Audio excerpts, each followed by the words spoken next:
Assalamualaikum warahmatullahi wabarakatuh. Jumpa lagi bersama RPI. Buat sahabat RPI dimanapun Anda berada, kali ini saya iseng-iseng ya, mengisi waktu senggang. Walaupun gak enak badan saudaraku ya, biasa. Mungkin karena cuaca lagi gak bersahabat. Kali ini saya akan membahas tentang orang-orang indigo ya. Orang-orang indigo yang digembar-gemborkan orang ya. Katanya indigo itu orang sakti saudaraku ya, yang punya penglihatan lebih begitu. Orang-orang sakti yang punya kekuatan lebih, sebenarnya itu bukan kelebihan, tapi kekurangan saudaraku ya. Orang-orang seperti itu sudah kerasukan jin sejak dia lahir. Sejak dia lahir itu jin sudah merasuki, jin sudah menguasai, dan jin sudah mempengaruhi jiwanya. Konon orang-orang indigo itu bisa menebak begitu katanya. Kalau memang bisa menebak, kenapa gak menebak togel ya? Kalau bisa dan tembus menebak togel saudaraku ya, Panji Sun juga mau. Terus terang, kalau memang indigo mampu jitu menebak togel, Panji Ingsun sendiri yang akan ikut menjadi makmumnya.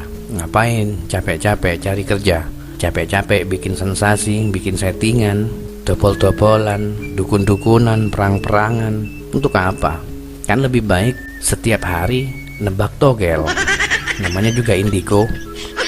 Indigo kan orang sakti. Jin aja goblok tolol, gak bisa menebak togel.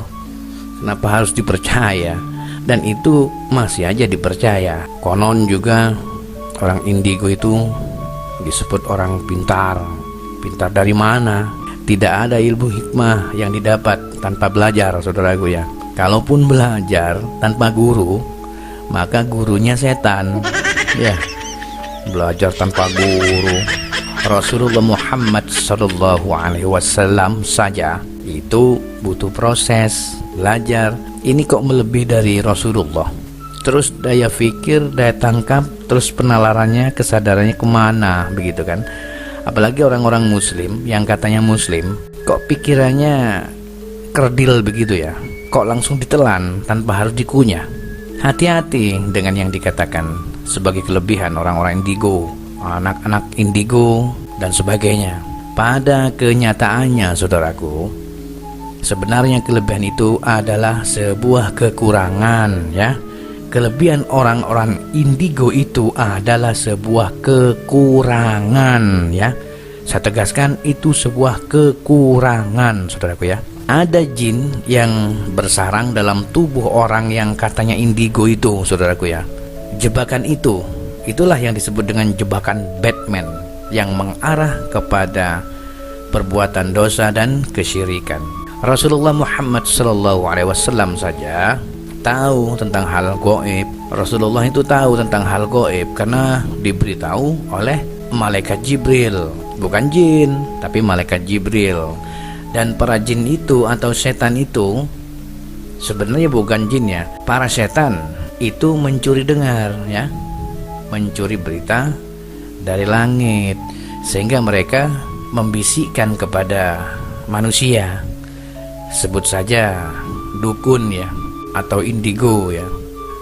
Dukun dengan indigo 11-12 saudaraku ya, yang dikatakan hebat, mempunyai kehebatan, bisa mengetahui apa yang akan terjadi. Wah, mereka merasa seperti mendapat bisikan atau merasakan ada sesuatu yang orang biasa tidak bisa merasakannya. Waduh, luar biasa saudaraku ya. Bermacam-macam prediksi pun dikait-kaitkan dengan orang-orang indigo. Kalau saya menyebut bukan indigo, tapi indigo block ya, indigo block. Kalau indigo mungkin masyarakat awam yang mempercayai, tapi kalau masyarakat yang berakal sehat nggak mungkin mempercayai indigo, karena sudah dicap sebagai indigo block. Karena mereka dijadikan tempat untuk bertanya ya, bahkan dijadikan seperti dokter saja. Kasihan dengan orang-orang seperti ini saudaraku ya. Apalagi tidak jarang yang katanya kelebihan tersebut digunakan untuk meraup keuntungan. Begitu. Berbagai cerita pun bermunculan tentang mereka. Akhirnya masyarakat awam ya berbondong-bondong mendatangi untuk ngalap berkah, katanya saudaraku. Untuk ngalap berkah. Waduh, luar biasa orang-orang indie goblok ya. Mereka mungkin tidak tahu bahwa istilah indie goblok ini dinyatakan atau diiyakan oleh seorang dukun. Karena memang 11-12 saudaraku antara dukun dan indie goblok ya. Kalau kita menjurus, kita berpedoman pada Quran, hadis, ijma' dan qiyas, maka kita akan paham ya bahwasanya dalam Quran telah disebutkan tidak bisa masuk surga kalau ada syirik sedikit pun di dalam hati kita. Bila ada orang yang merasa indie goblok, ajaklah untuk kembali mempelajari Islam dengan mengikuti ajaran yang benar, saudaraku ya. Saya tidak melihat apa dan siapa, saya tidak menuduh apa dan siapa, saya tidak menunjuk apa dan siapa. Saya hanya mengatakan kepada siapa saja yang merasa menjadi manusia indie goblok ya. Indie goblok itu menyesatkan umat, maka mari kita harus berhati-hati menghadapi makhluk-makhluk indie goblok itu, saudaraku ya. Setan sudah bermain-main dengan manusia indie goblok itu, seolah-olah dosa itu dianggap logis ya, dianggap biasa begitu. Jadi hati-hatilah saudaraku ya. Ini hanya pesan dari Panjing Sun. Kemudian indie goblok dengan dukun itu 11-12. Nah, kalau dukun gimana? Ada sekarang ini masih bercokol, masih hidup ya, masih belum mampus ya makhluknya ya. Sudah tua bangka, rambut panjang, bergelar haji, mantan pemburu peler apa katanya begitu kan. Dulu dia terkenal, nah, sekarang udah tercemar saudaraku ya. Dulu dia terkenal, sekarang udah nyungsep. Dulu wajahnya masih kencang-kencang gitu, masih ciling gitu, masih muda-muda begitu kan, agak-agak muda lah. Kalau sekarang kan udah tua bangka, udah bau tanah, nggak karu-karuan gitu kan. Gelarnya gelar haji lagi. Di tempatnya ada kris, ada ini, ada ini, ada ini. Itu kan sudah menunjukkan si makhluk tua bangka itu adalah dukun atau parabola ya. Saya nggak mau menyebut paranormal, itu parabola ya. Parabola itu menyadap sinyal kemana-mana ya. Katanya parabola itu menstabilkan sinyal begitu kan. Iya, sinyal kebohongan itu kalau manusia yang parabola, sinyal kebohongan yang disalurkan, yang disebarkan, yang dibiaskan kepada manusia awam yang tidak paham dan tidak mengerti, saudaraku ya. Si tua bangka yang mantan pemburu hantu keparat ya, ini masih aja nggak ada tobat-tobatnya. Gelar haji, tapi hajinya haji mardut, bukan haji mabrur. Sudah tua bangka, bau tanah lagi, bau tanah makam. Mati pun belum karuan bagus, belum karuan husnul khotimah, bisa-bisa su'ul khotimah, karena dia diberi kepercayaan amanah oleh Allah sampai menjadi seorang haji, ya kan? Nggak ada manusia yang bergelar haji itu main dukun-dukunan, ya, main sihir-sihiran, main klinik-klinikan, ya, main hantu-hantuan, main peler-peleran. Nggak ada. Hanya manusia-manusia tolol, goblok, bangsat, tua bangka lagi, yang masih belum menyadar diri bahwasanya dirinya sudah waktunya untuk bertobat. Sudah saatnya dirinya yang katanya sudah senior bertobat, bukan malah ikut-ikutan dobol, ikut-ikutan nipu, ikut-ikutan settingan dengan orang-orang muda, apalagi bersekongkol dengan kepala botak, cuplis gitu ya. Di film Unyil dulu saudaraku ya, yang botak itu disebut cuplis. Nah, Pak Oga sama cuplis dengan Pak Oga itu 11-12 saudaraku. Ustadz Cuplis, si raja settingan keparat kelas dobol, tak punya malu, tebal telinga, tebal muka. Ditambah lagi manusia-manusia pendatang baru, ada yang bergelar Ki Sambung Rongsokan, ada yang bergelar Ki, Gus, Ustadz, Kiai, ada yang punya padepokan ngangkang sejagat, ada yang bergelar sapu ijo, ada yang bergelar Gos Samsudin, Gos Iblis, ada yang bergelar Ki Buwono, Ki Mangkurondo. Aduh, Indonesia ini tambah parah ya, tambah rusak ya. Seharusnya bangsat-bangsat seperti mereka itu diblok oleh informasi penyiaran ya, informatika penyiaran. Seharusnya ada badan tertentu lah dalam negara ya, dalam pemerintah, penyiaran ya. Masalah penyiaran itu seharusnya disaring walaupun dalam YouTube. Tapi nggak tahulah, Indonesia masih belum ngerespon tentang hal itu ya, masih sibuk karepe dhewe kalau Indonesia ini. Mana sibuk yang mikirin utangnya ke luar negeri ya, masih mau nyicil-nyicil ya, masih jual jagung, jual tanah ya, jual rel sepur, jual tanah makam dan lain-lain. Jadi setiap jengkal tanah dipajeki. Betul katanya Jangka Joyoboyo atau Prabu Joyoboyo, setiap jengkal tanah dipajeki, termasuk ke tanah kuburan, saudaraku ya. Kan sekarang tuh banyak ya, saya juga melihat lokasi TPU pemakaman umum itu ada selebaran atau ada plakat gitu kan, seperti banner ya, banner lah, ada tulisan jangan membangun makam, nanti kalau dibangun orang mati yang lain yang baru itu nggak ada tempat, mungkin begitu. Yang kedua, kemungkinan takutnya si mati tersebut ya gak didatangi oleh keluarganya sampai berlumut, sampai rusak dan sebagainya. Nah, bisa saja pemahamannya begitu. Tapi kalau masalah itu apa kata peraturan pemerintah saja, entah itu pemerintah pusat atau pemerintah daerah ya, saudaraku ya. Yang penting kita itu bisa memahami lah, bisa menyadari, kita mengikuti apa yang diberikan oleh pemerintah daerah atau pusat ya. Kalau kita melawan arus, nanti kita sendiri yang rugi, saudaraku ya. Nah, kita kembali pada permasalahan yang tadi. Di YouTube ini banyak sekali orang-orang, makhluk-makhluk keparat bangsat, laknat, jamput ya, kucluk ya, dabrus, itu menjadi dukun ya, manusia-manusia pengangguran yang gak punya kerja, gak punya lapangan pekerjaan, gak punya keterampilan kerja, gak punya semangat untuk menyingsingkan lengan baju, meraih kemenangan, itu gak ada. Akhirnya para pengangguran itu menobatkan dirinya sebagai parabola ya, menobatkan dirinya sebagai parabola. Kalau paranormal kayaknya nggak ada, saudaraku ya. Kalau para penipu banyak, kalau yang tidak normal itu banyak, yaitu parabola itu, penipu kucruk itu, manusia jancuk keparat itu semua, yang botak itu lagi, itu bangsa juga itu.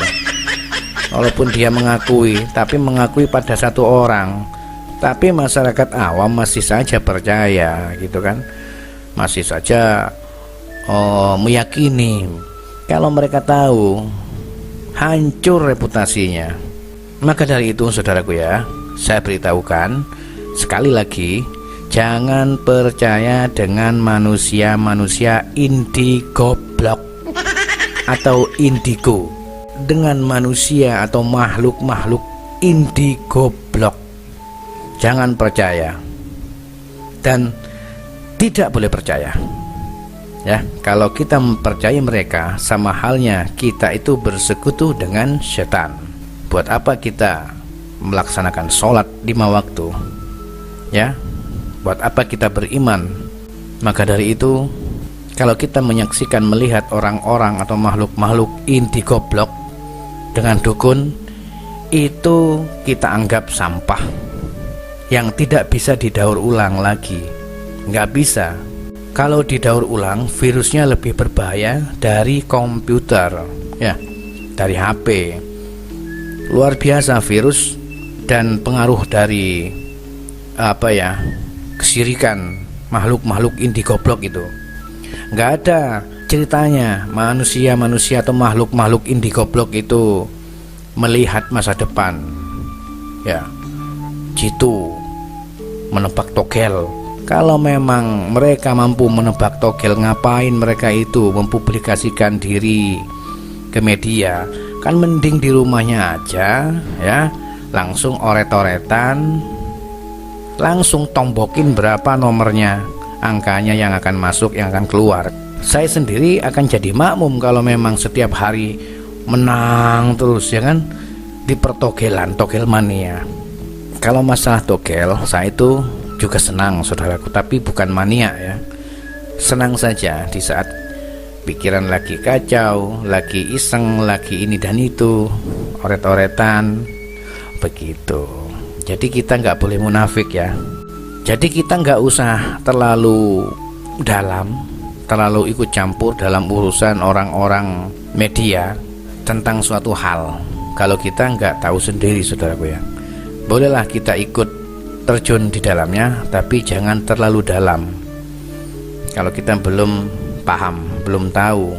Contohnya kepada Lutung, kita semua ber-NKRI, harga mati semua. Bukan Lutung bangsat itu yang NKRI, tapi kita semua rakyat Indonesia berjuang mempertahankan republik tanah airnya, negerinya. Bukan Lutung bangsat itu. Kalau kita belum tahu cerita asal usulnya, kepribadiannya dan sebagainya, cukup kita diam saja, saudaraku, ya. Kalau kita main tebak-tebakan, kan kita sama aja menebar dosa, ya. Ya, kalau tebakan itu benar, kalau salah gitu, kita ikuti saja, kita maklumi saja orang-orang yang mengedukasi tentang makhluk yang katanya anti hoak itu. Kita ikut masuk ke dalamnya, tapi jangan terlalu dalam, karena kita sendiri nggak tahu siapa dia, dan kita nggak perlu tahu siapa dia, saudaraku. Nggak ada gunanya, bukan artis, bukan selebritis, bukan public figure, hanya sampah, hanya tuku berjalan. Dia tuh bukan tokoh, tapi tuku berjalan, jualan batu, ya. Di rumah saya banyak batu bata ada, bataku ada, batu kerikil banyak. Makanya saya sempat tertawa melihat kelakuan badut-badut zaman sekarang ini, ya, yang jualan batu, yang katanya mani gajah, ini dan itu. Sebenarnya itu bukan aslinya, saudaraku, ya. Kalau kita bicara dengan ilmiah, ya, kita bicara secara ilmiah, nggak ada maninya gajah itu berserakan di mana-mana. Itu kelakuan para mafia batu yang mengarang-arang cerita. Kalaupun dideteksi, ya, itu nggak mungkin benar, itu pasti salah. Cuman kita dibohongi oleh manusia-manusia atau oknum-oknum yang ingin barangnya laku, terutama penjual batu ini, terutama penjual batu di pasaran itu. Kenapa nggak bilang mani encer gitu kan, mani kental? Kenapa kok hanya mani gajah? Seharusnya bilang lah ini mani ular gitu kan, ini mani pocong, ya, mani gerandong, mani tuyul, mani jerapah, mani badak, mani biawak, mani ayam, mani sapi, mani lembu, mani mbek, mani janda, dan lain-lain. Aduh. Itulah Indonesia, saudaraku, ya. Jadi kita nggak boleh marah, ya, kalau orang luar mencibir dan mentertawakan kita, orang-orang Indonesia. Karena Indonesia itulah kelakuannya. Ada yang dobol, ada yang penipu, tapi ada yang mempercayai, saudaraku, ya. Ada yang ngegungi gitu loh. Ada plus minnya, akhirnya hidup. Kalau plus nggak mungkin hidup, kalau min pun juga nggak mungkin hidup. Tapi kalau plus dan min itu nyambung, hidup, jadi lampu. Ada penipunya, ada pasiennya, ya udah, gitu aja. Dan kapan ini akan berakhir? Ini bisa berakhir kalau kita sepakat, kita semua berakal sehat, cerdas, sama-sama memerangi pembodohan publik. Begitu, saudaraku, ya. Jadi sekali lagi saya tegaskan, jangan mudah percaya dengan mereka-mereka yang mengaku sebagai indigo atau disebut indigo, atau disebut dukun kedua 11-12. Lebih baik kita meyakini ajaran Rasulullah, tuntunan Rasulullah, meyakini agama yang kita anut, meyakini keyakinan yang kita yakini, meyakini adanya surga dan neraka, meyakini adanya setan, iblis, dajjal, dan meyakini adanya takdir, qada dan qadar. Begitu saudaraku ya. Bukan meyakini para dobol, manusia-manusia bangsat yang mengatasnamakan dukun kedua, yaitu indigo block.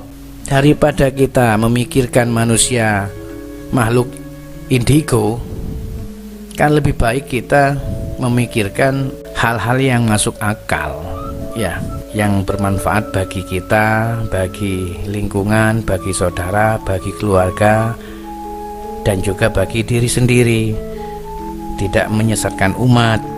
Begitu saudaraku ya. Jadi hati-hatilah untuk selanjutnya. Dan kita saring siapa saja para pelaku pembodohan publik, para pelaku penipuan publik yang mengatasnamakan Ki, Ustadz, Gus, Kiai. Terus terang saya sudah bosan saudaraku ya. Saya sudah bosan selalu mengedukasi agar semuanya tercerahkan, agar semuanya sadar. Tapi kalau edukasi kami dianggap halusinasi, dianggap ngarang-ngarang, dianggap syirik, dianggap iseng usil dan sebagainya, yaitu kembali kepada kepribadian kita masing-masing. Kita menyikapi karena niat kita baik, belum tentu orang lain itu menerima saudaraku, apalagi yang sudah mempercayai hal-hal yang bersifat klinik ya. Begitu, itulah dunia Indonesia. Tak mengenal apa dan siapa. Di Jawa, di luar Jawa sama aja. Tetap selalu mempercayai hal yang bersifat gaib, tapi palsu, tapi khayal, tapi halusinasi dan fata morgana atau ngarang-ngarang saja. Begitu saudaraku ya. Ini hanya tambahan saja dari Panjing Sun, mudah-mudahan bisa bermanfaat. Semoga kita bisa berjumpa lagi, karena kali ini Panjing Sun kayaknya nggak enak badan saudaraku ya. Begitu, karena mungkin cuaca yang tidak bersahabat.